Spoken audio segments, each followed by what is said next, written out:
জন্য তোমার মাথা ঠিক আছে? হ্যাঁ, নিজের দিকে একবার তাকিয়েছো? আর ভালো করে মন দিয়ে শুনে রাখো, প্রত্যেকটা বিবাহিত মেয়ের কাজ হচ্ছে বাচ্চা, স্বামী, সংসার সামলানো। ঠিক আছে? অফিসে কাজ করা না। তাই চলে যাও এখান থেকে। আর শুনলাম কোন বাচ্চা যেন অফিসটা নোংরা করেছে, এই বাচ্চা নাকি? হ্যাঁ স্যার, এই বাচ্চাটি আমার ড্রেসটা নষ্ট করে ফেলেছে। স্যার এই বাচ্চাটাই স্যার, এই যে আমার পেপারস গুলো স্যার ভিজিয়ে ফেলছে স্যার। কি, এতটুকু সময়ের মধ্যে এত কিছু হয়ে গেল আর আমি কিছুই জানলাম না? এই, আপনাকে বাচ্চা নিয়ে কে আসতে বলছে হ্যাঁ অফিসে? আপনার কোনো ধারণা আছে এখানে দেশ বিদেশ থেকে কত ভাইয়ার আসে? হ্যাঁ, আমরা কত হাইজিন মেনটেন করে আমরা অফিস করতে হয়, আর সেখানে আপনার বাচ্চা নিয়ে এসেছেন অফিসটা নোংরা করে ফেলেছে। কেন নিয়ে আসছেন আপনি? স্যার, আপনি এটা কি বলছেন?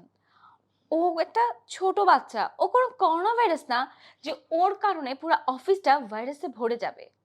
আর আমি একজন মা, আর একজন মা হয়ে কি জব করতে পারে না? এটা আপনাদের কেমন একটা রুলস আমি বুঝতে পারছি না। প্লিজ স্যার, আপনি আমার ইন্টারভিউটা নিন, দেখুন আমার কোয়ালিটি আছে কিনা।